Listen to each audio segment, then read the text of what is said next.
Welcome to Caleb Can't Read. I'm Jordan Rabel. I'm Caleb Terrence. Say it loud and proud, brother. Who are you? I'm Caleb Terrence. Let's try it again. From the top. Welcome. Welcome to Caleb Terrence. Good job. Thank you. You know, I watched Encanto tonight. What the fuck is that? It's I think is it Pixar or Disney? They're both intermingled now. I don't know, but it's the same thing.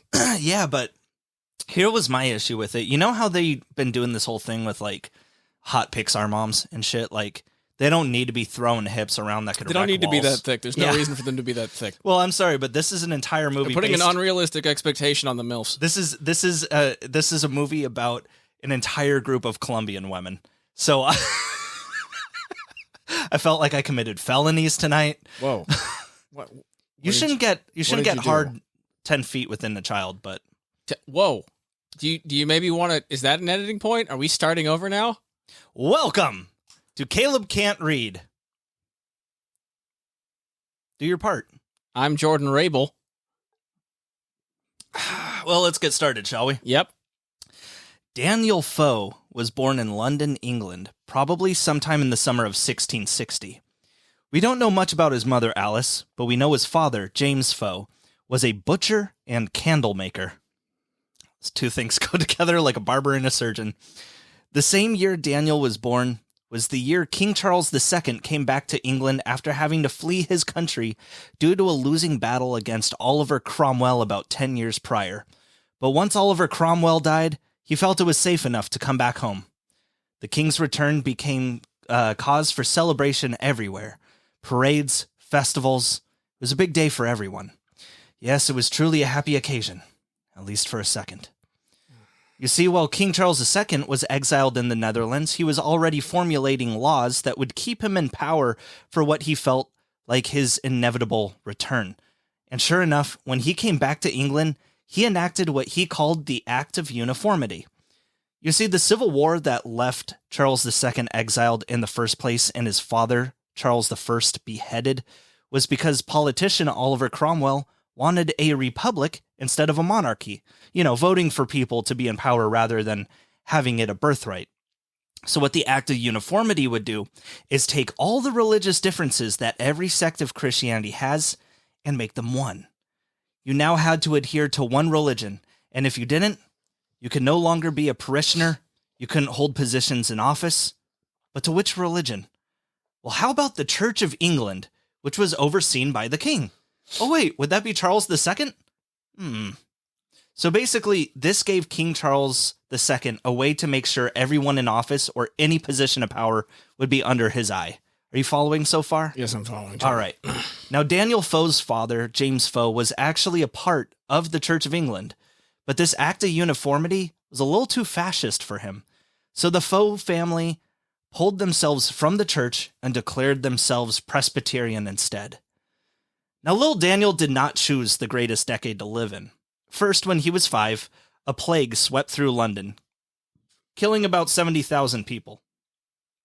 A year later, the Great Fire of London occurred, which burned for 4 days and made almost 80,000 people homeless.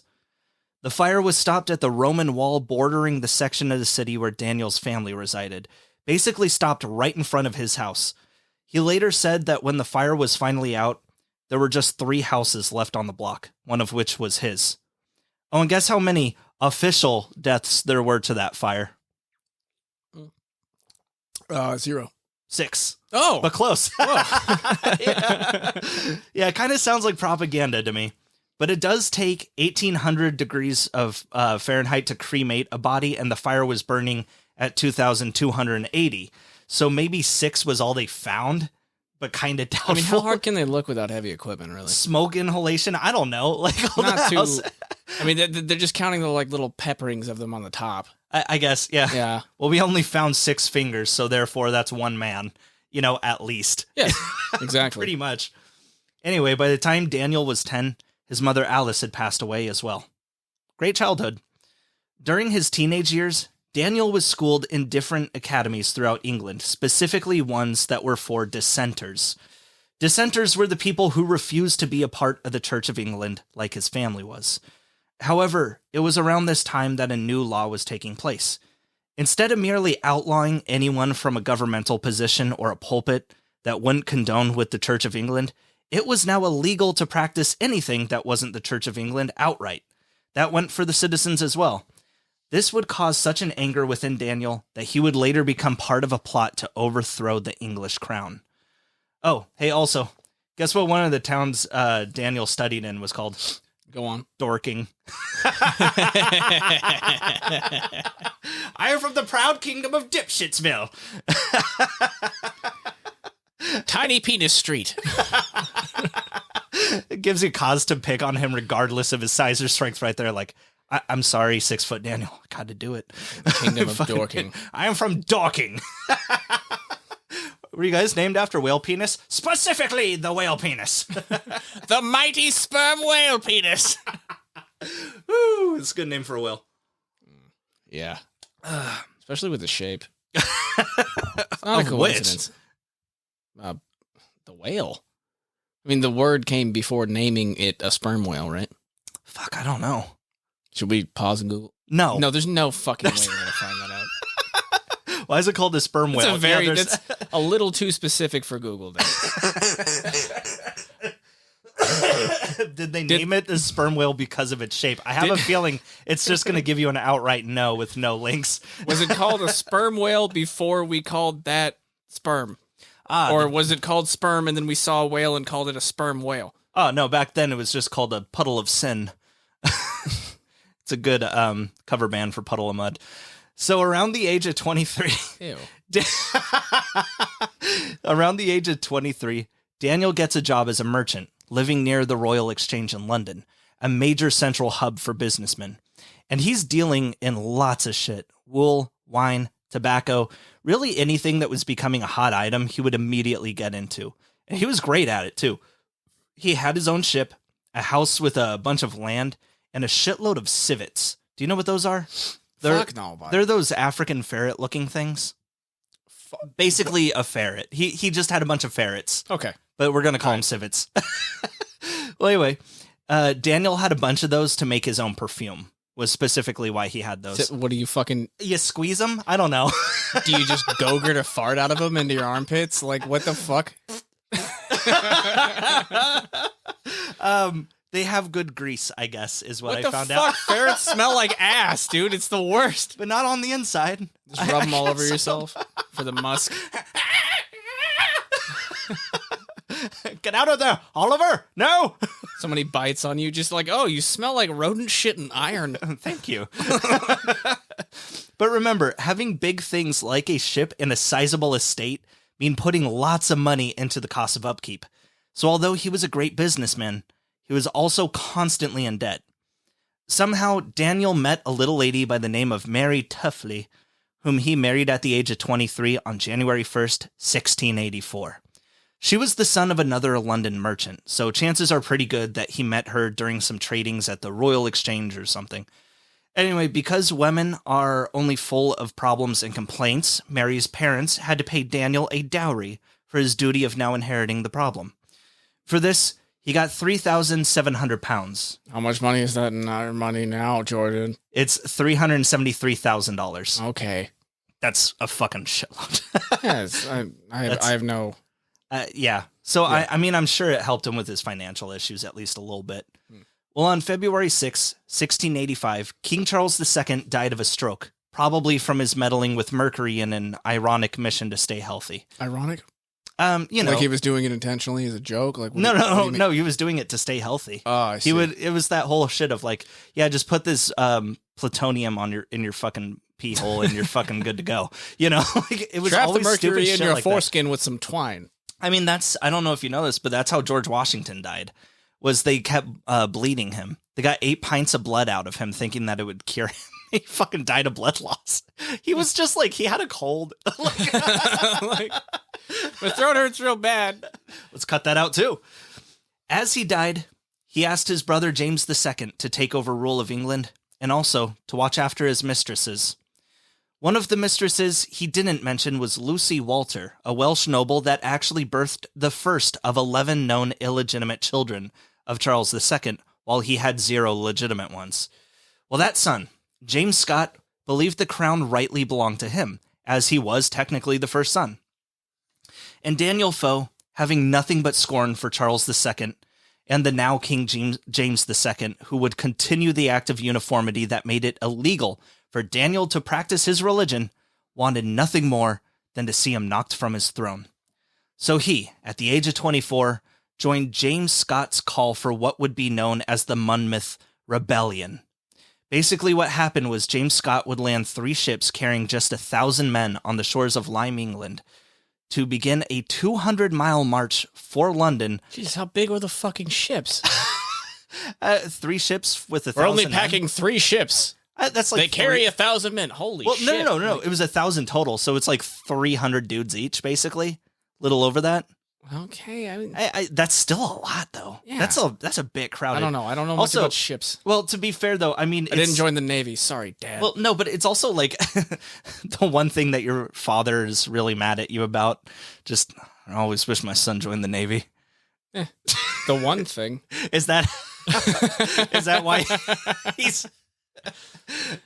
What you got? Come on. Oh, because now you know what? It's overexplained at this point. Yeah. It doesn't matter. Your dad's gay. Caleb's dad's gay. Jordan's mom's dead. All right, let's go. I laugh because it hurts. Me too. But you know Wait, what? it doesn't hurt. Shit. I just think 200 fucking mile trek. Like they could have landed a bit, sooner. Aren't there ports at London? Well, either way, they would begin a 200-mile march for London under a banner which held their motto, "Fear nothing but God." But the rebellion itself was unfortunately ill-fated from the start. Trying to get 1,000 guys 200 miles up the road is tiring. And although the Monmouth Rebellion rallied from town to town along the way and supposedly recruited up to 6,000 men, the king's army put a stop to them in like a month and a half and slaughtered over 1,000 of their dudes. Weird. Did he have like a professional military? Yeah, with I think more than 6,000 people at least. Yeah, it was kind of stupid. James Scott himself, the leader of the Monmouth Rebellion, was executed July 15th, 1685. It is said that he begged for mercy and pleaded to allow him to convert to Catholicism to appease King James II, but the execution was still carried out. Fun fact, famous executioner Jake Ketch was the one to behead James Scott of Monmouth. Jake Ketch? Yeah. Wow. But he was so nervous, it took 5 blows to separate James's head from his body. The crowd was really not pleased by that. No, there's James Ketch is he's famous executioner because he was a complete bumblefuck. And so I want to say after this one, he executed another royal. I don't know which one, but he did it in one clean swipe, and people were like, "Oh." And then he went over to the guy's wife and he cut that one in a clean swipe too. Everyone was like, "Ah," and they like applauded, and he bowed, and everyone was like, "That's bad form again." And so everyone hated him again. I'm the James Ketch of arborists. Ernest loses his life. Yeah, kind of. The rebels who were captured instead of executed were sent to the West Indies for slave labor. For the over 1,000 captured men, Smooth. Shut up, including Daniel Defoe, that were to be tried for treason, it would take less than a month to sentence all of them. 144 of them would be hanged and paraded around England to show people what happens when you fuck with the king. That's a long fucking parade. I think they're in different parts of the country. It's not like the Mickey Mouse parade. They got 144 characters going through. Oh, okay. I thought it would be like a touring thing, It kind of is on and then tour. they all like pack them up in a trailer and then like, fucking hey, put it back out on the hooks and come on out to them. Kent where you've got, one dude who's still kind of alive. Just, sweet. Ow, ow, ow, ow, ow. Owie, owie, owie. Well, around 800 would carry out their sentences back at the West Indies. Although 5 judges would preside over their cases, it was said to be Judge Jeffreys that got some sort of relish out of handing out the sentences. After these cases, he would be immortalized as the hanging judge. But of all of these sentences of either mass incarceration or a torturous death, Daniel was merely fined by Judge Jeffreys and sent home. Now, of course, this is a blessing in comparison, yes, but what this heavy fine did for Daniel was send his already declining bank account into a free fall. Now, over the course of the next few years, King James II was getting on everyone's nerves, both the people and the other members of Parliament themselves. He wanted his say to be law, but it can't. It has to be passed through Parliament first. And the slow process of the courts was making him extremely irritated. When 7 bishops upheld the law against King James' wishes instead of just giving him what he wanted, he put them all on trial. And again, against his wishes, all 7 walked free because they literally were not breaking the law. Well, for a lot of people, this became the final straw. William III, a Dutch prince, invaded England and quickly put James to death, ending his tyranny and the Act of Unification, and was declared king. And after William was crowned, Daniel became his #1 fan, offering his services, whatever they may be. Oh shit, I read the wrong book. Well, seeing as how Daniel was constantly on the move due to his merchant business, King William III actually took him up on his offer as a secret agent. Daniel Defoe would be a spy. Unfortunately, the paycheck must have not been a whole lot because he still ended up in debtor's prison for a few months just 3 years after. In 1692, it was a measly $700. Yeah, they just couldn't pay it off for him. They were just like, "Here you go, secret agent. Now don't tell anybody. I hope nothing bad happens to you. I love you so much." $700, huh? Fucking sucks for you, bud. In you go. It does a lot then, though. I mean, maybe he was in as whatever man on the inside. Wait, pause. You know the worst part of Encanto to me? What? The worst part of Encanto to me is that Disney Pixar movie. You know, the worst part of it to me was that they tried to make like an ugly one by having just a big muscular, like hair on her back type of Colombian woman. How hideous. Oh, see, that's exactly what I mean. I was just like, oh, okay, we're just going to put my fetish directly in here. Yeah. So anyways, so Daniel's in debtor's prison. And this was like what seems to be the case with every author we covered. Daniel's biggest issue, debt. Daniel would continue traveling with his merchant ship around, like all throughout Europe, including Spain, Portugal, and Scotland. But just like when he bought the house, the land, and the ship, his expansion of territory also meant that he was expanding on what could go wrong. More money, more problems. Yes.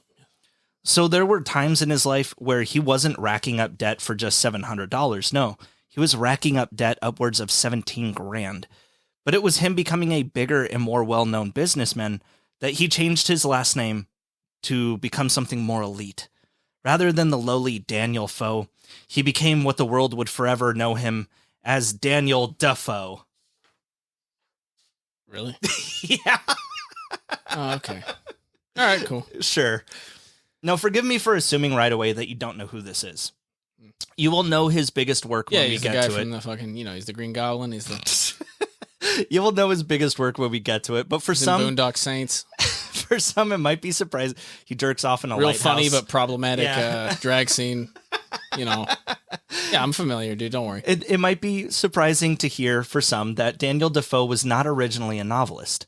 No, he started by writing essays and poems that defended King William III as he was and always would be a staunch supporter of the king, regardless of any wrongdoing. Is he a bootlegger? Yeah, for this guy. Yeah. All right, cool. For instance, once the Treaty of Ryswick was signed in 1697, ending the 9 Years' War, most countries would slow their military roll.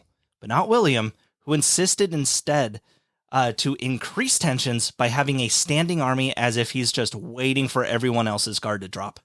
And while everyone else looked at the king and said, "What the fuck are you doing?"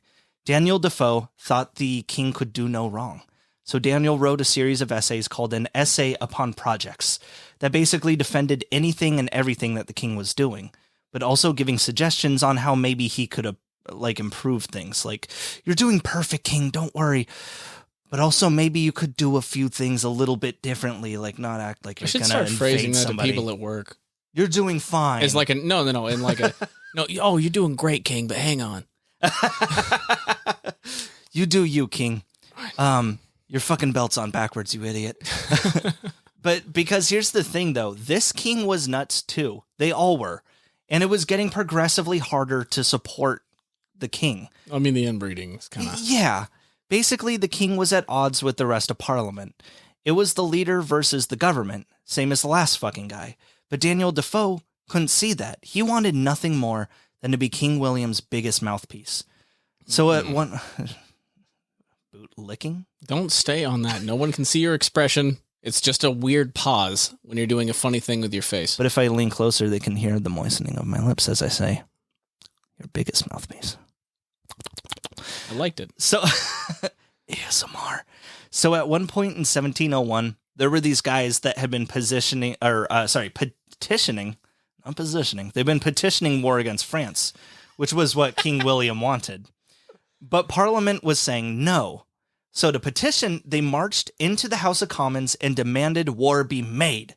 But that's not how things are done, and barging into a government building is extremely illegal. Is it? So they all got jailed. Are you sure? I believe the last time that happened may have been in 1812. But 1812, yes, a while I think ago. so. Okay, cool. It's been a long time since that's happened. Yeah. Well, Daniel... That would be fucking wild. I mean, of course they got arrested. That would just we have an entire military system, Caleb. There's nobody who's going to be able to do that today. No. Today, I mean, that would just mean our government was a fucking joke. What? Right? Okay. Yeah, they've got little gates. You think some guy is just going to come over from the other side and just open up one of those gates? No. That's You think stupid. people could just, like, storm in? That's dumb. No. A bunch of rednecks? Are you kidding me? No. Bunch of redneck, dumb, Ayn Rand fans or... just burst in this fantasy scenario. The gravy seals just coming on in. Yeah. Fucking LARPing fucking military because they couldn't make it.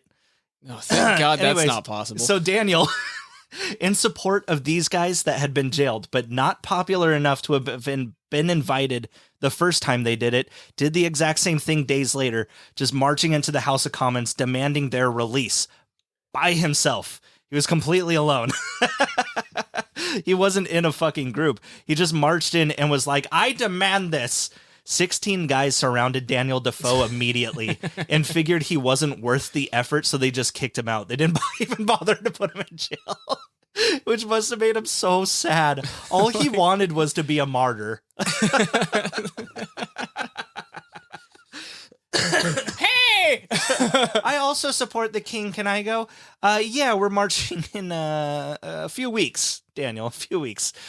Oh, boy, they must have gotten scared and went early without me. Oh, I better show my support. Fucking loser, Jesus Christ. The growing unpopularity for King William also began a slew of xenophobic attacks on him. Oh. Because to some racists, it doesn't matter that you're white, but what kind of white. No.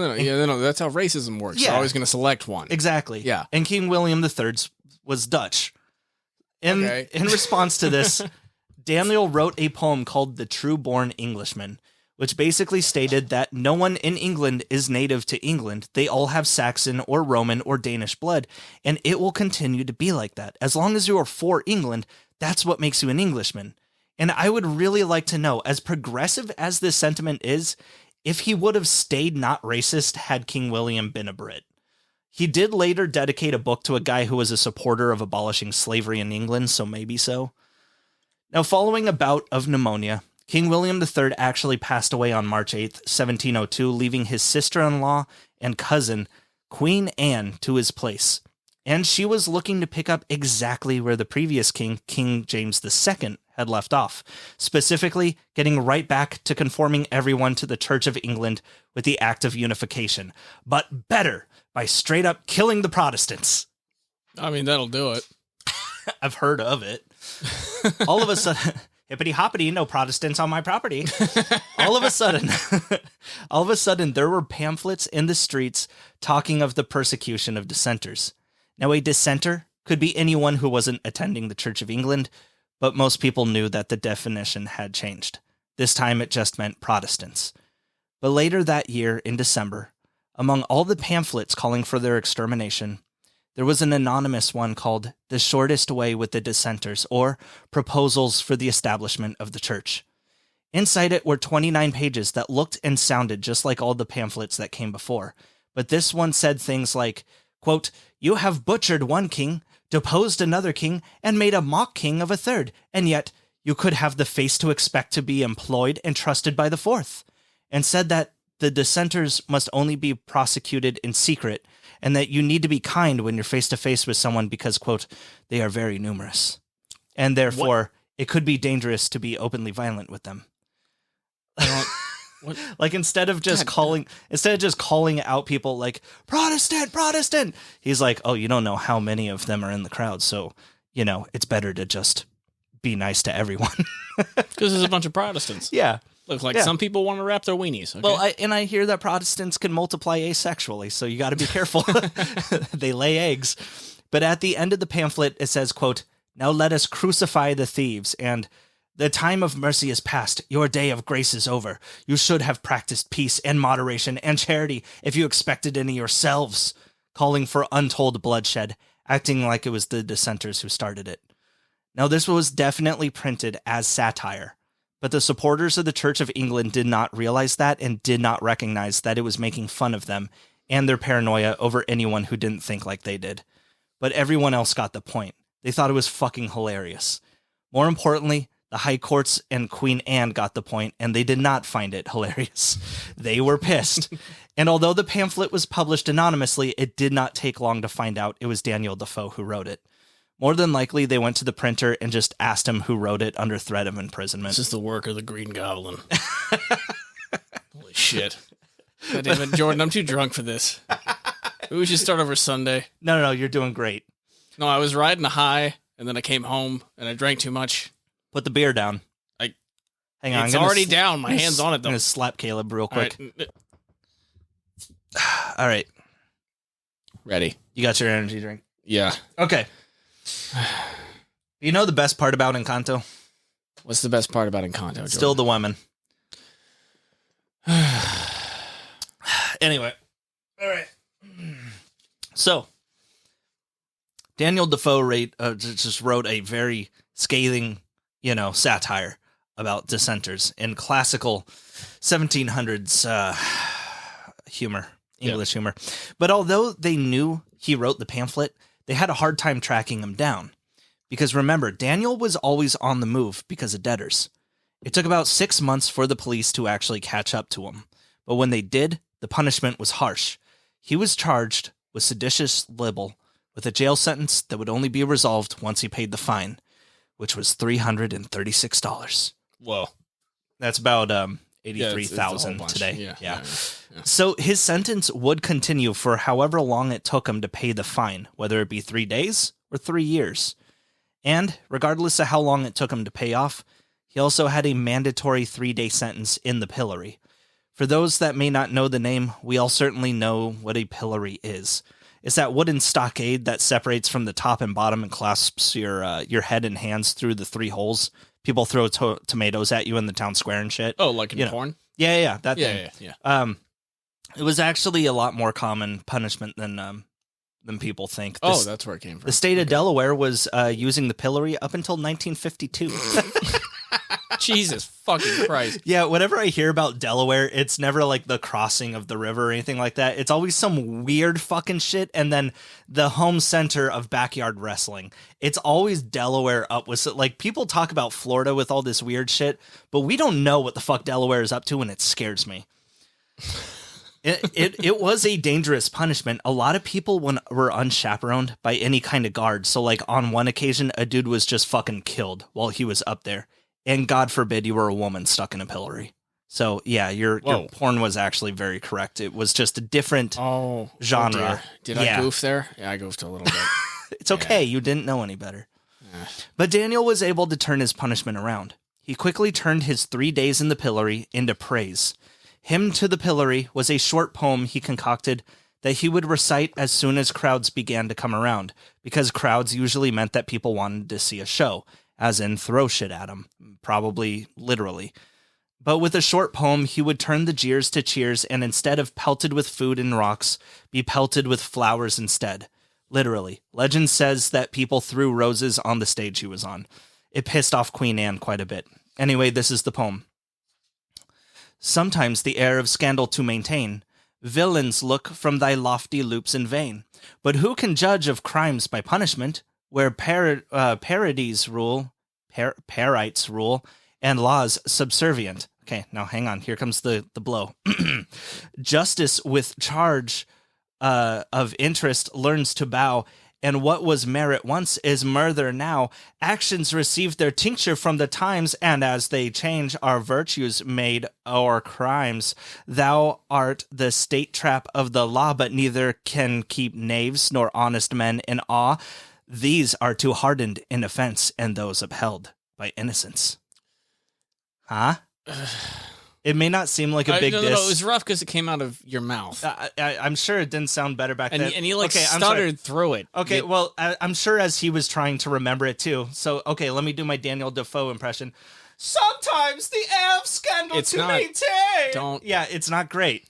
Okay, so this might not seem like a big diss, but apparently it means that the government is full of hypocrites. That's it. And people went crazy over it. Now, you remember how we went up to that guy in the House of Commons demanding the release of some protesters, like he by himself? Mm-hmm. That man was Robert Harley. He was a very prominent politician, and I guess as annoying as Daniel Defoe was, he understood that his heart was in the right place. So he calls up Daniel and more formally makes him a spy. Like, he was a spy before, but I think for the most part, he was just reporting on anything he heard while overseas. This time, however, Robert Harley says he wants Daniel to make friends with the elites in France and see what the government is up to, and he'll pay him handsomely. This actually eliminated most of Daniel's debt, and Robert Harley thought the reports Daniel was giving him were so well written that he should print them in a newsletter for the public to see. Secrets from another government. He's just going to go ahead and print those up. Yeah, that'll be great. Yeah. Starting in 1702, Daniel Defoe would write out a tri-weekly newspaper called A Review of the Affairs of France, which essentially told everyone what the French were up to and everything we knew about them thus far. And immediately, while Daniel did not mind the steady cash flow he got from this gig, he was like, I think this might get used against us. I'm reporting 3 times a week on everything we know about the French government and their military.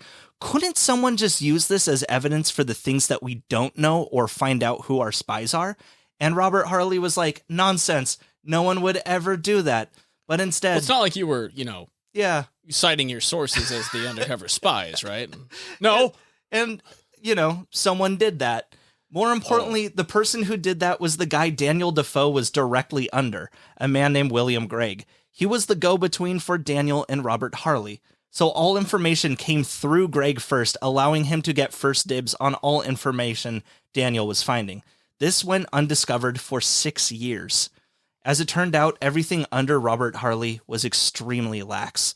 Like, one of Daniel's issues with how stuff was being handled was that this office full of spies was just in this street-level building in the middle of town with no guards and no locked doors. So anyone at any time could just walk in, grab shit, and fucking leave. Well, naturally, over time, the lax conditions made William Gregg just as lax as Robert Harley, eventually leading to his capture. And when he was caught, the authorities, and more specifically the Crown, found out that Robert Harley was just a real lazy son of a bitch when it came to security, so he was promptly let go from his position. Day 2. I'm going to give a little pause there to acknowledge the abrupt mood change that I'm sure. Oh, yeah. Turns out, so Caleb said he was sleepy. I didn't believe him. I told him to keep going. And then he said... Bull. And he was like, no, let's try some Red Bull. That didn't work. So we had a little nappy poo that lasted 12 hours. And then day 2. Fuck. Yeah, day 2. Let's go. Well, hopefully this is where I left off. So while A Review of the Affairs of France was directly responsible for France finding out everything the English government knew about their operations, it still didn't get shut down. No, it turned out the government saw the positive response from the people for the paper, and hell, since it was a government paper, it meant they got a cut of the profits too.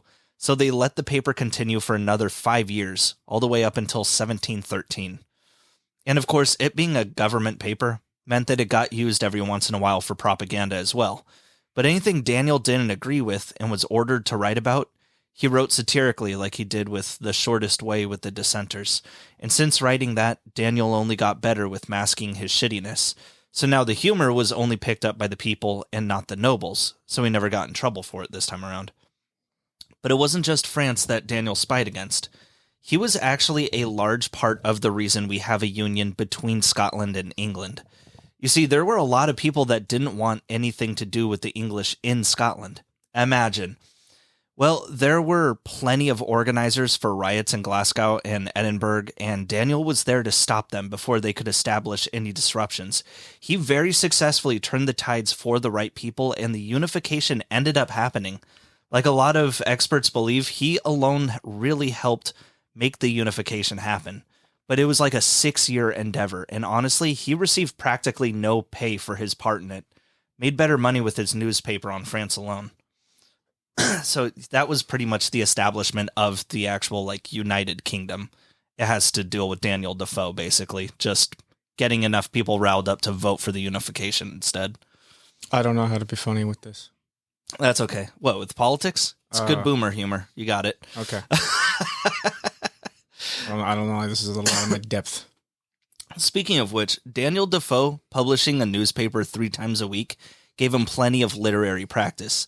Thus far, we've discussed only his journalistic approach to things, but he was also beginning to flex his repertoire as a writer as well.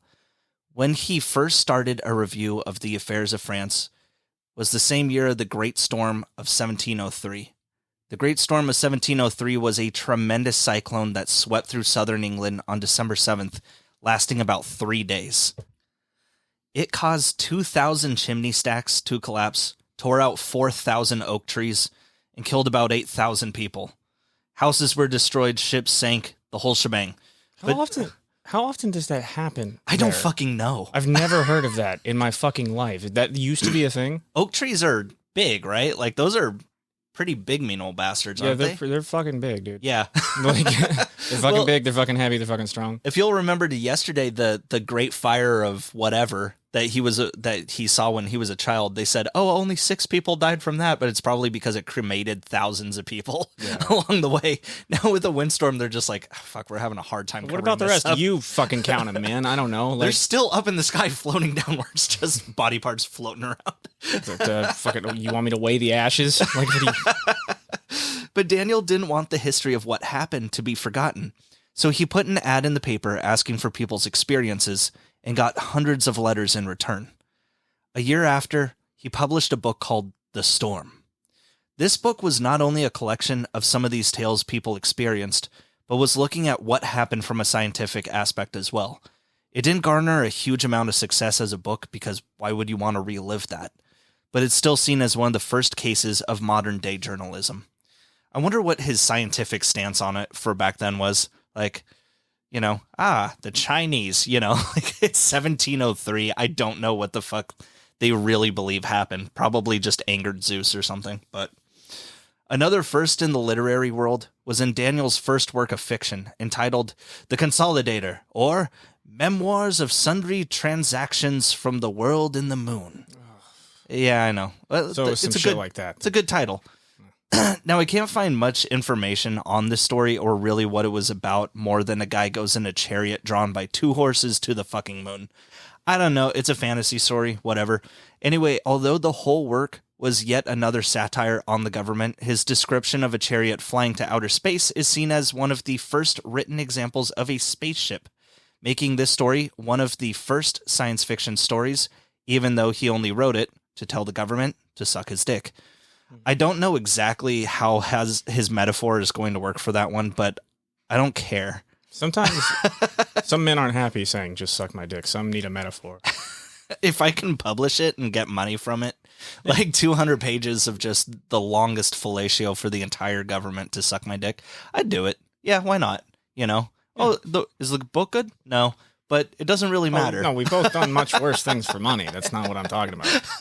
But another first he contributed was the modern ghost story, with an anonymous pamphlet that was sold on the streets in 1706 as if it were an actual news article, entitled A True Relation of the Apparition of one Mrs. Veal, the next day after her death to one Mrs. Bargrave at Canterbury, the 8th of September, 1705. Fantastic title. Really leaves room for mystery. So I'm not going... Yeah, but wasn't the point to make it like all spooky and like, ooh, is it real? Yeah. Blair Witch Project, the first. Yeah.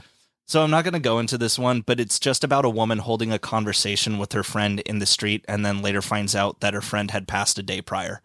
And it did that whole H.P. Lovecraft thing where it's got all these quote-unquote factual accounts from people and everything to try and convince you it's real, but no one's actually convinced. But basically what I'm trying to say is that Daniel Defoe had a lot of firsts in the literary world and was very influential. But with all of those examples out of the way, we can now discuss his most influential work, hitting the streets of England on April 25th, 1719, when Daniel Defoe was 58 years old, and often regarded as the first true English novel, Robinson Crusoe.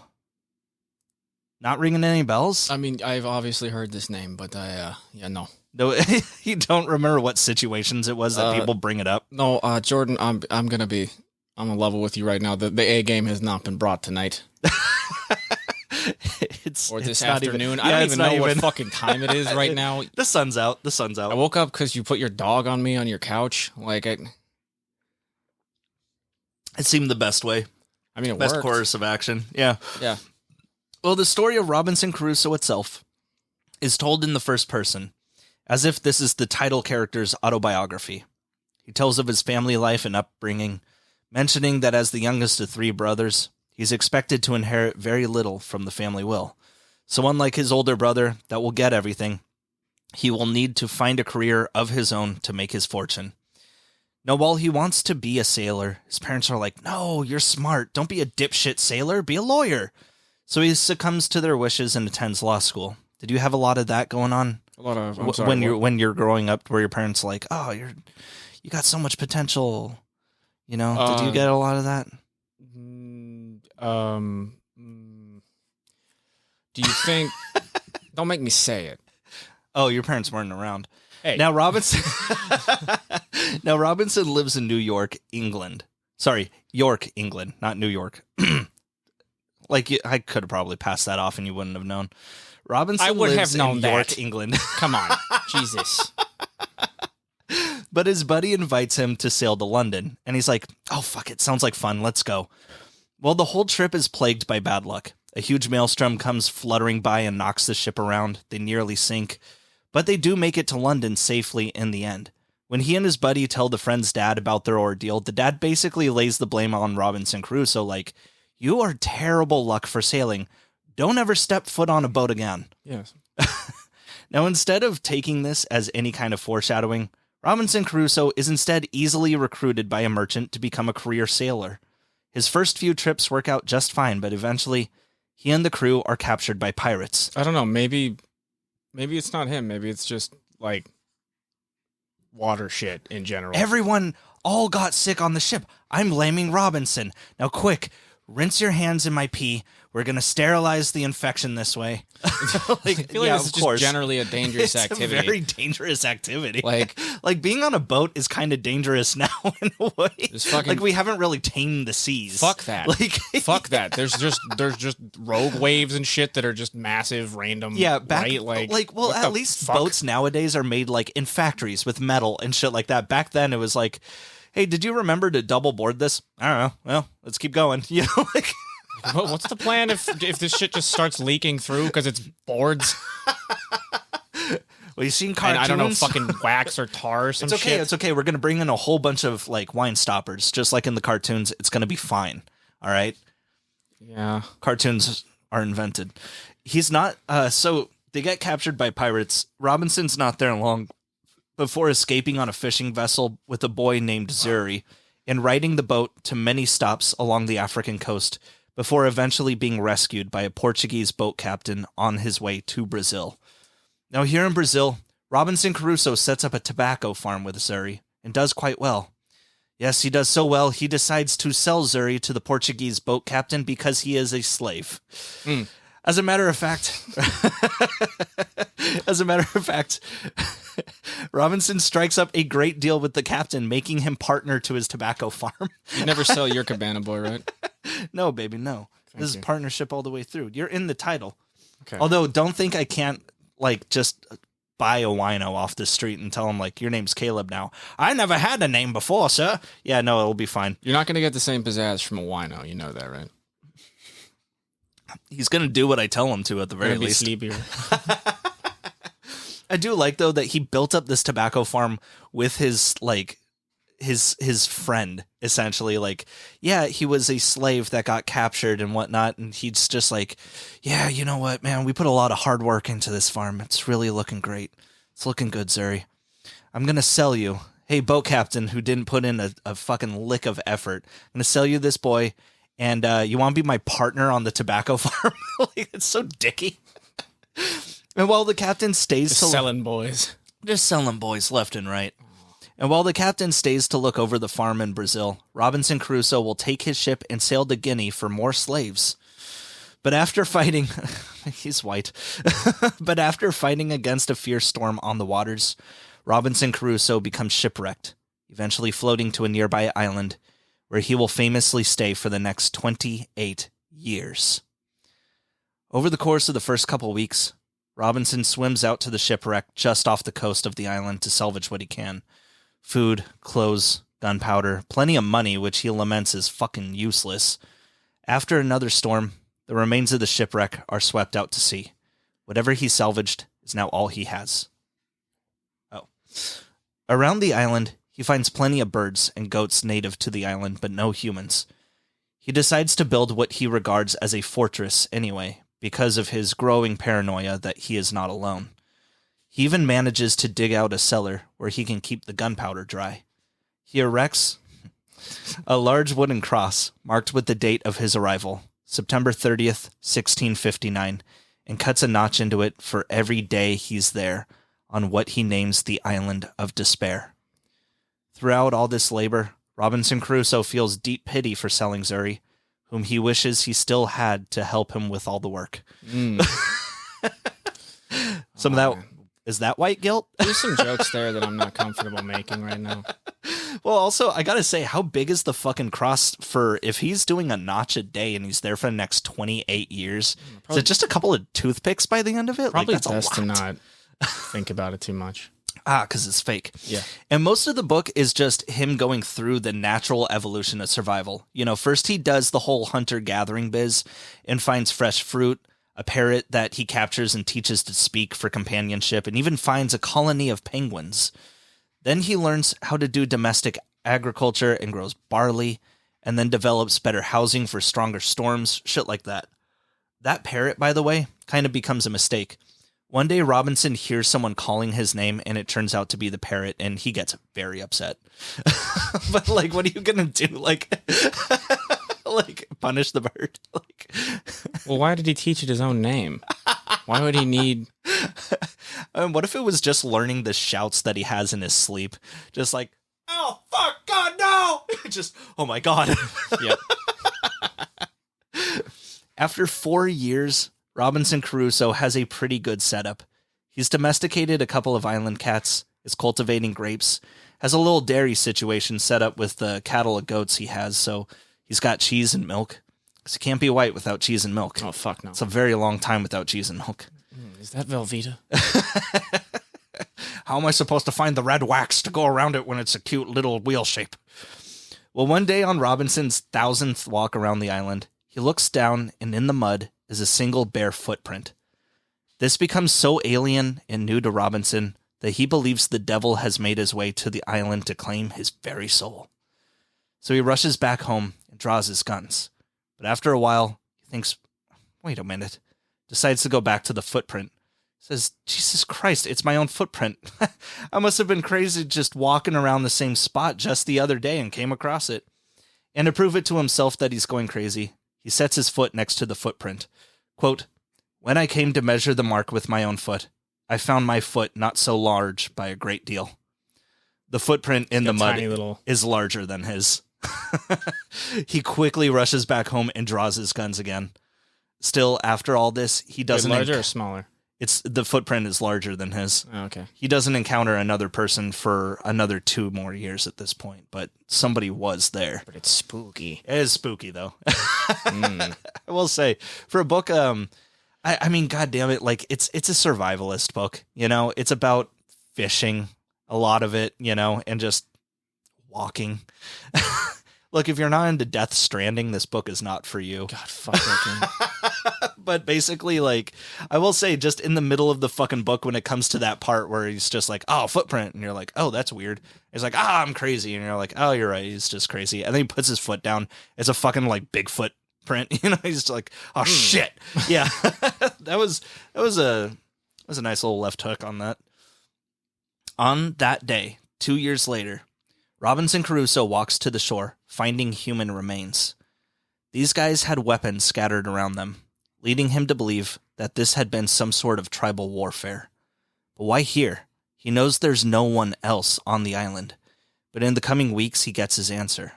His island has been discovered by cannibals from somewhere nearby. They've been chasing other tribes out to this island and killing and eating them when they're stranded. Eventually, Robinson comes upon a scene where he sees 2 tribesmen about to be killed by a group of cannibals. The cannibals manage to kill one captive before the other escapes, fortunately running straight to Robinson's campground. With the cannibals in pursuit, they too come upon his home, where Robinson manages to shoot each one of them dead. Wait, with like... He's still got guns. He was, like, using it pretty sparsely for, like, hunting, though. Okay. Stuff like that. But, I mean, yeah, he's got guns. Or maybe he just threw rocks at him. I don't remember. Okay, so he probably just had a lot of guns. I don't think he had a lot of gunpowder. I don't think he turned on Deadeye with, like, them little musket things. Yeah, I guess he has to be getting good after, like... He has to get good after, like, 6 years of being on this island, I guess. Or, not like, if he's 10 or whatever. Ammo. Yeah. Well, God, I don't know. It's you know what? It's fiction. Yeah, same thing with the notches. Moving along. The tribesman that got away is eternally grateful for Robinson's help. And Robinson is more than happy to have a fellow human around, even though they can't communicate. So Robinson keeps the man around, naming him after the day of the week in which they met, Friday. I mean, there's nothing to do. Just ask him the name. It's not that fucking hard to gesture. They don't communicate. He doesn't know what he's saying. Like I don't know. Pointing at himself and saying, shouldn't he just like, I don't understand. You're Tuesday. Like, I mean, there's nothing to do on the fucking island except a little upkeep and farming. So Robinson starts teaching Friday about the Bible and some basic English and teaches him not to eat human flesh, but goats instead. Eventually, they're able to hold entire conversations where Robinson Crusoe finds he's somewhere near Trinidad, and Friday's people have been fleeing to islands further from the mainland because of the Spaniards. It sounds like a cute little setup for a TV show, though. You know, he's falling asleep and he wakes up and Friday's gnawing on his arm. He's like, "No, Friday." You know, "Oh, I'm sorry." You know, no, no, why not? It's adorable. What's wrong with the dynamic? He learns about Jesus and the Bible in his strange ways that are wrong and sinful. Well, I mean, in this fantasy world, he does eat fucking people. So yeah, I mean, that was a thing that people have done. Yeah. So, yeah. Anyway, several days later, a warship of cannibals comes ashore with more captives of a rival tribe. One of the prisoners is Friday's father, and with Robinson Crusoe's supreme firepower over simple spears and bows and arrows... Why do they have a designated eating people island? Why can't they eat people anywhere? Why can't they eat people on the boat? Why the fucking island? You don't shit where you sleep or whatever the term is. We've established that fucking the boats are extremely fucking dangerous. Why are they using them when they don't need to? This doesn't make any sense. Where shall we take them, sir? Miles and miles across dangerous waters over there. I don't know. Maybe it's called Table Island. I don't know. I can't see anything out there. You sure there's an island? Yes, I will vibe it.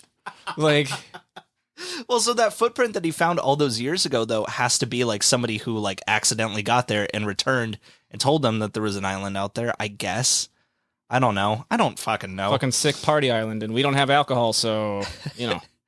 So with Robinson Crusoe's supreme firepower over simple spears and arrows and whatnot, Robinson and Friday managed to save the prisoners. Bringing them back to his camp, Robinson Crusoe now realizes he's got a gang of about a dozen men. Which is lucky, because soon after this, an English ship is spotted coming to shore. But when Robinson uses a telescope to spy on the main deck, he notices sailors checking out the island with 3 men tied up on the deck.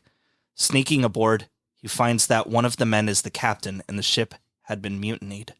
The mutineers plan on leaving the captain and his trusty men marooned on this very island. With his gang... Tradesies, Tradesies, yes. with his gang of Rough Riders. Get me and my slaves. I'm naming you all Zuri. Just looking at him on the color palette, like nope, yep. Well, with his gang, Robinson manages to free the captives and kill the ringleader. They tell the rest of the mutineers that it's either they themselves become marooned on the island or death. And so it's on December 19th. Did you even check to see how incompetent the captain was first? Like, right? No, because the captain might have sucked dick. Yeah, no. I mean, not. Well, that was his first mistake. Whoa. Okay, maybe that wasn't the appropriate phrase to use in that context. Why not? I don't know. Go on. It's on December 19th, 1686, that Robinson Crusoe leaves his island with Friday and the rest of the captain's crew back home to England after 28 years. With the mutineers being left on the island with, I'm sure, a bunch of very confused tribesmen. So he just leaves them with a bunch of tribesmen with him. No, he just which is, I mean, it would have been shittier, I think, had he just like returned back to Brazil to his tobacco farm, been like, "Hey, look what I picked up." I was out for. I taught some of them English. They're gonna tell you about how they're gonna eat you. Like, he leaves these mutineers with a bunch of cannibals too. Like, hey guys, remember, if you eat them, Jesus is gonna be real sad. Like, okay. Yeah, sure works out great. But the story doesn't end there. Robinson Crusoe finds that most of his family is dead, and whoever is still alive has practically never met him. Just a handful of nieces and nephews and shit. But with nothing left for him in England, Robinson decides to head for Lisbon to seek out the Portuguese captain with whom he left his tobacco farm. Well, lo and behold, he finds the guy, who is very much surprised to find Robinson still alive. The tobacco farm has actually been doing great these past 30 years, and Robinson is entitled to half its profit. He thinks of moving to Brazil, but upon further reflection, decides he can't because it's under Spanish rule, and he does not want to be a Catholic. That's his actual reasoning behind it. I understand. The book ends with him eventually returning to the island 8 years later out of some weird sense of homesickness, where he sees the colony of mutineers and cannibals living in prosperity. He delivers them some provisions and sails off. It's amazing, isn't it, that Daniel Defoe was able to refrain from making one big political statement in his story? But guess what? Robinson Crusoe is just an allegory for the British kingdom too. Crusoe refers to himself as a king, measures Friday by his manners to gauge if he's a savage or civilized, and by the end of the book, Robinson's convinced that he's colonized the island. Turns out the book was a metaphor for the Spanish colonization of the Americas. And the only way Crusoe becomes the bigger man over Friday is how he makes up the rules and he goes as he goes along. He just makes up shit as he's doing it. Like, well, why are we doing it this way? And why do you get to choose things? Because I'm white, you know? No. That's classic whitey. Pretty much. Yeah. Back home, Crusoe was just a fucking sailor. He was a low-caste character. But next to Friday? Well, doesn't he seem gentlemanly? And I feel it is important to mention that there are strong Christian overtones all throughout Robinson Crusoe. He is a proud Christian, routinely quotes scripture, and believes himself shipwrecked as a punishment for greed. And a big thing in this book is how he's constantly trying to stop himself from being uncivilized by remembering his Christian roots. Even as he does contradictory shit like selling Zuri to slavery. Now, when this book first came out, well, I guess that is kind of a Christian overtone too, though. I mean, is that even like, when this was written, was that even a fucking issue? Like, I mean, they probably didn't even present it in the book as bad, right? It was just like a thing you did. No, and which I will say, I did mention it before, but he did dedicate one of his books to a somebody. Christian man, and I own people. Yeah. I mean, he did dedicate one of his books to a dude who was like very much about abolishing slavery. So, I mean, he there for as long as slavery has been around and it was the social norm, there have always been people who were against slavery. And I think Daniel Defoe was Shut your honky ass up. I'm serious. I'm not saying my people. Oh, look at him. Yeah. No, my family doesn't matter, you know, but Look, half of my family's from the South. I don't want to dwell here. I hate being white, all right? That's why I'm one of the good ones. Yeah, I'm one of the good ones, too. 100%. Now, when this book first came out, you cannot imagine how big it was. It was published in April of 1719. By the time 1720 had rolled around, it was already on its 4th printing. And that popularity really hasn't gone away. It's been more than 300 years, and everyone knows Robinson Crusoe. The book has been adapted into several languages, and between which abridged version of the book you get, there are more than 700 versions of it. Since the novel is in the public domain, it allows any company to take one of the most famous novels of all time and turn it into whatever they want. Shit, one of my first books as a kid was a children's book of Robinson Crusoe. The only book that's been translated more than Robinson Crusoe literally is the Bible. Wow. Yeah. What? Oh, no, keep going. This is good shit right here, Jordan. But a part of the initial popularity for Robinson Crusoe was that Daniel Defoe published it without his name on it, making everyone believe this was a true account of someone who'd been shipwrecked, and Robinson Crusoe himself fucking wrote it. I mean, even the preface to the book said something like, quote, just history of fact that it happened. If a story was written with fiction, there were rules to abide by. It was supposed to have allusions to the classics and metaphors and all that other shit, like with what we mentioned in the Cervantes episode. But it didn't have any of that. It spoke factually of the incidents, leading people to believe this was indeed an autobiography at first. Jordan, you are putting me back to sleep. It spoke factually of the incidents, leading people to believe this was indeed an autobiography at first. But even when it was revealed that it was Daniel Defoe who wrote it, everyone tried to find out who his inspiration was. Like, he couldn't have possibly made all this shit up. Whose story did he steal it from? The common misconception is that it was based on sailor Alexander Selkirk, who was stranded for 4 years off the coast of Chile. Selkirk spent 4 years on the island before being picked up just 10 years prior to Robinson Crusoe being published in 1709. Were there cannibals? Yes. Yeah? No. Do we know anything about this guy? Because that actually sounds interesting. It can't be as interesting as Robinson Crusoe because there's cannibals in it. All right. I mean, that's my my theory. No, I don't know. That's a solid point. Yeah. All right. The island he was on was even renamed from Massa Tierra to Robinson Crusoe Island in 1966, which I would be kind of pissed about. Could you name it Selkirk Island? No. You can't name it at all. People live there and they call it something. Not to yeah. What the fuck? It's already a place. Like, wait, so now we live on Disney Island? Yes. What? You are known as Disneylanders. Oh, fuck. What? This is not to be confused, though, with Robinson Crusoe Island in Fiji, of course. And we'll never really know what or if there was an influence on Daniel for this book specifically, but it turns out that most survival and pirate books of the day were set up just like Robinson Crusoe was, so it's likely that his inspiration was nothing more than real stories of survival and pirates, and motherfucker just wanted to make one up. As you can imagine, after the release of Robinson Crusoe, stories about getting marooned. Hell yeah, brother. Stories about getting marooned on an island and surviving the wilderness started cropping up everywhere. For a little while, survivalist stories were called Robinsonades.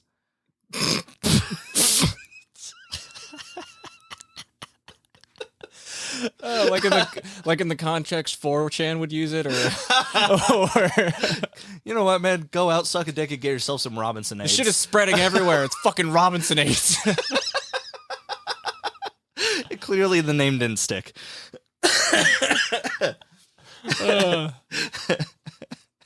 My favorite genre, Robinsonades. Of course, for real.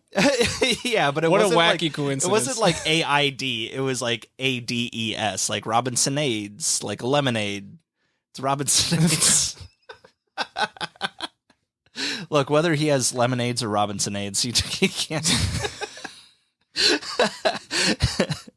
And of course, the name of the two main characters in the book haven't been lost on the English lexicon as well.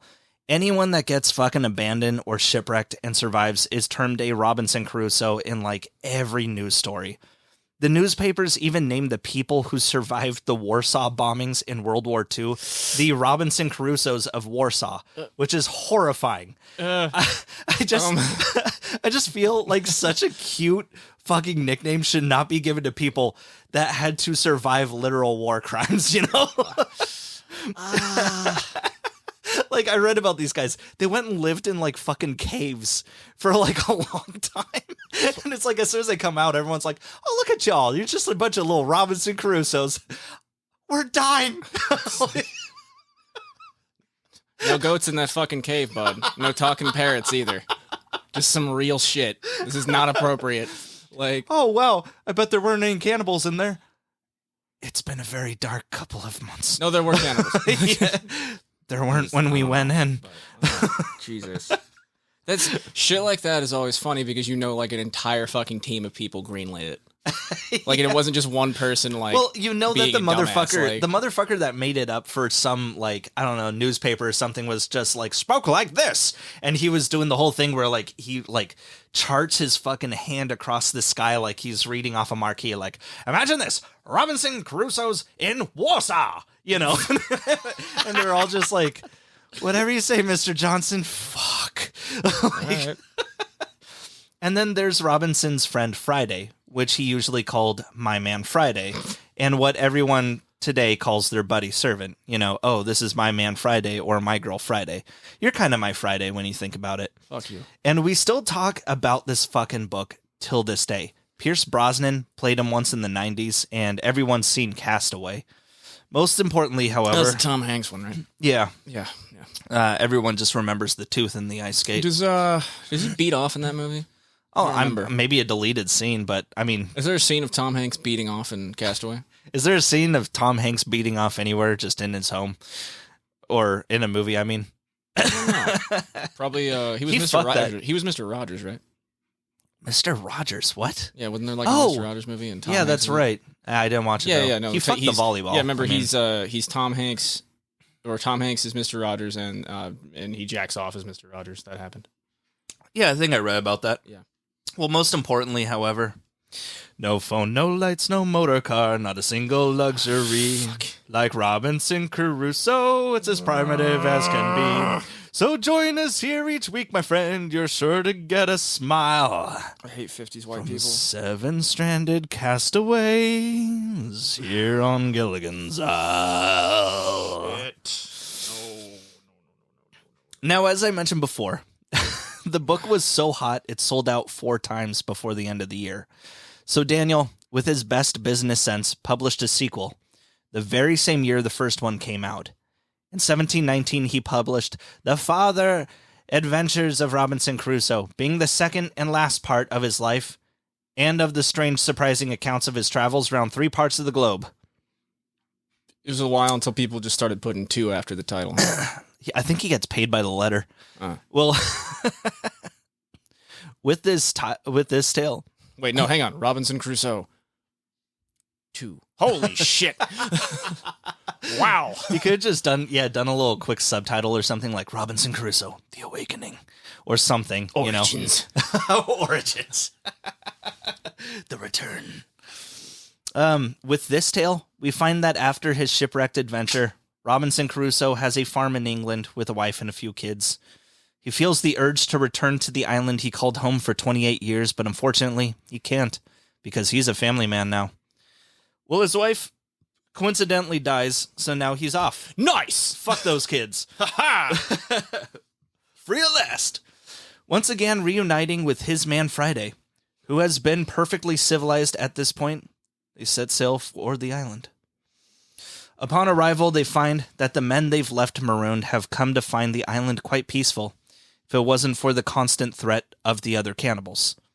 Because, I mean, I guess they did just murk a bunch, but, like, that wasn't the whole ass tribe, you know? How many of them are left? They got to be like 40 at this point. That's not. They don't have like several. There's no doctors. There's not even like the fake. True. You know, bite down on this. I'm going to saw the shit off doctors. It's just like, hey, you should probably go lie down. I hope that infection chills out. Like the bite down on this and swallow doctors. Yeah. Oh, yeah. Pediatricians. No, Robinson tells we're not doing that. We're not doing that. I don't like that. Robinson tells them how to govern themselves, gives them some ideas on farming and defense, even marries a couple of people off like a whole Christian deal so that they're officially married now. It's not that they couldn't live together before, but now it's official because Christ was there. Just as they're leaving, though, they're attacked by their old enemies, the bad cannibals. Just rolling up on the natives like, what? None of them can get married. Oh, awful. Yeah, that's the one thought on their minds, just like, how you guys doing? Well, fine, except nobody here is ordained. I mean...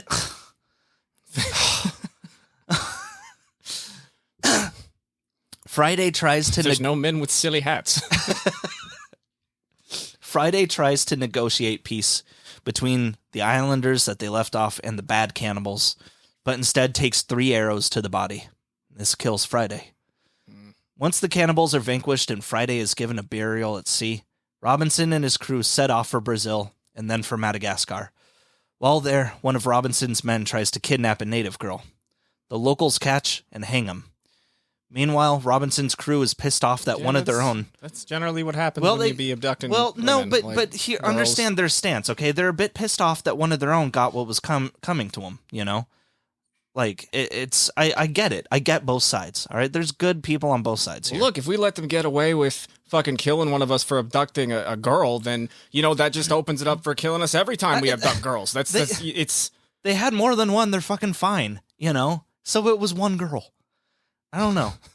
So, I mean, they're all fucking pissed about it, everyone except Robinson Crusoe himself, who's such a nice guy that he doesn't take part in the systematic killing and burning of the village in retribution. He just stays out of it. He doesn't really stop them. He's just like, I'm not going to help you, pretty much. But because Robinson didn't take part in the massacre, he's deemed uncool and therefore left on the island of Madagascar, once again stranded. However, he doesn't end up here for 28 years like last time, nor is he alone, so he's actually only there long enough to work until he buys a boat. From there, he sails through parts of China and Russia. At the boat store? I mean, it's Madagascar. It's been localized and everything. Everyone's got shops. I thought we were back on the island. No. So from here, though, he sails through parts of China and Russia before eventually making his way back home for... almost 11 years. How old is he at this point? He's got to be old as fuck. He went 28 years. Let's say he's 20 when he first got there, so he's 48. Now it's 11 years gone from home. That's like almost 60, but his kids were like, he already had kids that were running around and calling him dad and shit, so he's probably like 70. His kids are like 40? Yeah. If they're alive? Yeah. No idea. His kids. I no idea what happened to his fucking kids. He doesn't mention them. He doesn't mention them. He talks about them in the first part of the book where he's like, I've got a wife and kids, and then just fucks off once the wife dies. The kids are not mentioned again, I don't think. Right. It's just like, he's just off. Like, fuck them kids. Anyway, the second half of the farther adventures of Robinson Crusoe is more like a travelogue than an actual novel. I'm sure Daniel Defoe went to all these places being both a merchant and a spy, and of course people bought it up because Robinson Crusoe is in the fucking title. And at this point, since it was released the same year as the first book, no one knew this wasn't an actual person yet. But today, no one remembers that there's even a sequel. Or a third. Yes, technically Robinson Crusoe is a trilogy, despite part of the title to the second book saying the second and last part of his life. But this last book is very forgotten, called Serious Reflections During the Life and Surprising Adventures of Robinson Crusoe with His Vision of the Angelic World. Released just a year after the first two in 1720, is just more of Daniel Defoe's political bullshit. Well, I didn't say I hate the way the government is treating its people, it's what Robinson Crusoe said. That was basically its whole point. The rest of the novels Daniel Defoe wrote in the last decade of his life were mostly adventure and crime novels. Captain Singleton in 1720, Memoirs of a Cavalier, also in 1720, which was an inspiration to Winston Churchill when he wrote his histories on World War I and II, by the way. A Journal of the Plague Year. I thought the inspiration would be mostly, World War I and II. But... No, that was, that was fake. A Journal of the Plague Year in 1722, which he was only 5 when that happened, if you'll remember, so it's been hotly debated for centuries if Daniel was making shit up or not, but probably. Colonel Jack in 1722, Moll Flanders in 1722, and his final novel, Roxana, The Fortunate Mistress, in 1724. And I do love the subtitles to some of these, like Colonel... Sounds horny. Right? Colonel Jack is really the history and remarkable life of the truly honorable Colonel Jacques, commonly called Colonel Jack, who was born a gentleman, put prentice to a pickpocket, was 26 years a thief, and then kidnapped to Virginia, came back a merchant, was 5 times married to 4 whores, went into the wars. This is real? Yeah. Behaved bravely, got preferment, was made a colonel of a regiment, came over and fled with the Chevalier, is still abroad completing a life of wonders, and resolves to die a general. This is making some Monty Python shit funny. I mean, I guess that there wasn't a description on the back of the books those days, so they just had to well, what did he do? He married 5 whores. No, dude, just being the fucking... No, they had... Yeah, being the fucking scribe that gets past this shit, and you're just like... Bro, come on, man. Like... Has cocaine been discovered yet? Because it seems like you're not really cool with this yet. Or Moll Flanders, which was originally the fortunes and misfortunes of the famous Moll Flanders, etc., who was born in Newgate, and during a life of continuous variety for 70 years, beside her childhood, was 12 years a whore, 5 times a wife, whereof once to her own brother, 12 years a thief, 8 years a transported felon in Virginia, and at least grew rich, lived honest, and died a penitent, written from her own memorandums. Fucking God. I will say, her being married to her own brother... 3 days, and I think that brought it back. Her being a whore and married to her brother, though, I'm a little interested. I'm sure Marquis de Sade was a very big fan. Anyway, although I say that Roxana was his final novel, I must admit that that is only what people think his last novel to be, because believe it or not, we don't know how many books Daniel Defoe has ever written. And it's not because they've gone out of print or are necessarily forgotten, but because so far, experts have unearthed 198 different pseudonyms that Daniel Defoe wrote under. Some of them he copped to, but a lot he didn't, because he was angry at the government his entire life, and he had a lot to say about it. And he experienced firsthand what happens when you're caught. So to keep himself under wraps, but still say fuck you to Queen Anne or whoever, he'd write under different names, which we have only been able to discover because of his unique writing style and with the help of several experts over centuries. Basically, we know of 75 works that were definitely his, but anywhere between 150 to 400 books written by him, depending on who you listen to. However, the most famous of his monikers was with the pen name Andrew Morton. Although this was quickly found out to be Daniel, he still managed to use his pen name for any pamphlet he produced that may piss off people the most, such as his thoughts on how the church is being used as a money laundering operation, how he would reform the madhouses, and why there should be an interest in building homeless housing, which... I won't mince words here. He was more into not having to see the homeless more than helping them. Hey, we do that. Yep. Yeah, not much has changed. Just move them. Just move them about. Could you scatter them around a little bit so they're less noticeable? I always thought that was really fucking weird that we had designated like homeless camps like downtown and shit, like, and they were fine. Like they were like governed by like people and committees and shit like that. They had their own like little police force and everything, and everything was working fine. And then I guess people complained. So then they just broke the walls down and told them to scatter. And now it's a fenced off lot that nobody's using.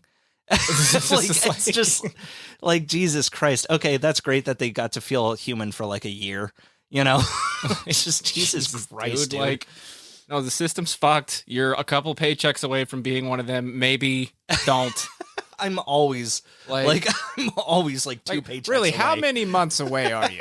Yeah, really. Like at any given one of us. Fucking moment. And I feel that maybe COVID really taught that lesson to a lot of people. Like, maybe they were in the same position I was at one point. Like, homie, you're right there on the edge.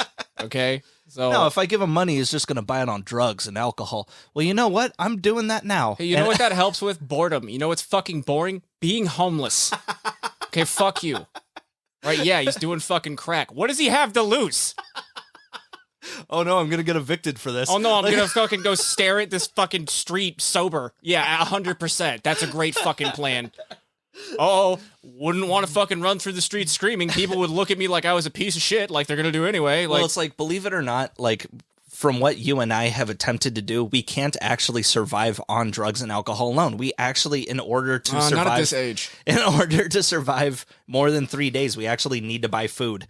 So yeah, No, I've been pretty terrible lately. I've survived mostly on that little jar of peanuts is running low. I bought another. Okay, Yeah, cool. Yeah, but well, so Daniel Defoe did have some controversial opinions, though. oh, I had a sandwich yesterday.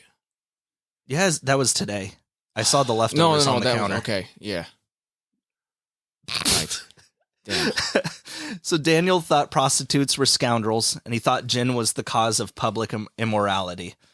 One of the last political pamphlets he made was called Conjugal Lewdness, or Matrimonial Whoredom. Fucking, can we pause and see if that's a band? Nope. Checked Bandcamp. Nope. There's nothing. All y'all need to get your shit together. Come on. Yeah, that one, Matrimonial Whoredom. Basically, that one was about the use of contraception being infanticide. So, oh dear. Yeah, well, they didn't know how things happened. I mean, I don't think he knew any better. I don't know. Look, he was all against slavery. At least that's good for someone in that day and age. I mean, he can be against slavery and still suck. Like, yeah, that is true. In 1726, Daniel Defoe published The Complete English Tradesman, which was a very well thought out essay about merchants like himself. I can't imagine anyone reading a book like this today for fun, but back then, this was a very influential book for merchants. Specifically, it gave the entire working class of sea merchants a degree of importance that afterwards single-handedly made them into a high-class career, rather than a bunch of dock-working shit-slingers. Because of this book alone, Daniel was able to elevate his own status just in time for the Industrial Revolution to kick off. Had he not published this book, the wealth coming from Industrial Revolution would have all gone to the men that owned the factories and not the people providing the necessities to make whatever they were making. It helped evenly distribute the wealth a bit more. Not to say the laborers weren't screwed beyond reason, but still. I mean, don't worry, he still hated women. Yeah. So. I mean, it's good for him. And I mean, specifically him, he wrote it because he was a sea merchant and it elevated that career. But at the same time, I mean, there could have been a whole lot more people that starved to death during that time. I'm not making excuses for the guy. I'm just saying he did do some good. We don't need to like weigh this shit out. Just go. Yeah. On April 24th, 1731, Daniel Defoe died at the age of 70 in London, probably from a stroke and probably while hiding from debt collectors. He was buried in Bun Hill Fields just outside the city perimeter. His wife Mary died a year later in 1732 and was buried by his side. Their marriage lasted 47 years and produced 8 children. The Defoe headstone, while a popular tourist attraction for a spell, about the most wholesome writer we've had. He could have been beaten all of them. We don't know. Actually, he was probably just not there. Let's just not find out. The Defoe headstone, while a popular tourist attraction for a spell, became neglected over time. At some point, lightning had struck the headstone, causing further damage. About 126 years after his death, the editor for Christian World, a children's newspaper, asked for donations to help pay for a more fitting marker for Daniel Defoe's burial site. They gained about £200, about $5,500, and on September 16th, 1870, a large marble obelisk was placed in the original headstone spot. Ooh, was it phallic? Oh yeah. Yep. Oh yeah. Nice. But the police had to be called out there the day of, as the success of Robinson Crusoe, as it is today, was still very popular back then. And while the bodies were being dug up to replace the obelisk, people kept trying to take souvenirs of Defoe. Oh, they had to move graves for it? Yeah, the bodies were being dug up and people were like, hey, a shin bone, like people were trying to actively pick parts of the body. You see, shit like this him. Is why we have to have like 100 permits to do anything now. And it must have been horrifying to the 3 great-granddaughters of Daniel that attended the ceremony. Just completely smash the rest of the headstones, put them in one pit with one big headstone next to him, and people who were where Defoe's headstone is now. My sources today, and I guess yesterday, if we're talking about it, The Shortest Way with the Dissenters by Daniel Defoe, P.F. Collier and Son Corporation, Harvard Classics, Registered Edition, 1937. Robinson Crusoe by Daniel Defoe, Penguin Classics, 2003. And Wikipedia. You know, you're kind of a Robinson Crusoe, if you think about it. Stranded. This little library is my island. Mentally, too, actually. Kind of. Keep hearing those voices that parrots are calling out, and you're just like, who is that? No, it's mostly just me talking to myself and pacing. Yeah. Yeah. For a moment, Cole and I thought that you had a girl in here. What? Yeah. Well, because you were holding a conversation. Really? Yeah. Oh. Yeah. Okay, was I on the phone? Do you think maybe I was on the phone with a human woman? Well, did you have it on speakerphone? No. Why would I have it on speakerphone by myself in a room? Because it sounded like a woman was responding. Okay, you went full Henry Darger. No, I didn't. Going full Don't Henry fucking gaslight me. I just got done with that. I'm a little... No. You went full Henry Darger there, bro.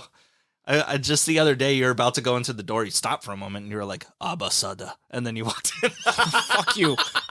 No. I'm doing better.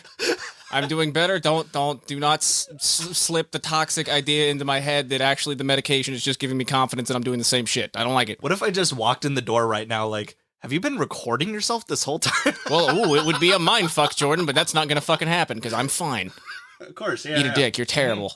Mm-hmm. Ain't nothing for You know what? I may call you fat, but I don't make you doubt your sanity, you piece of shit. Well, it's the best thing I'm good at, though. It's I have fun with it. Yeah, you're fucked up.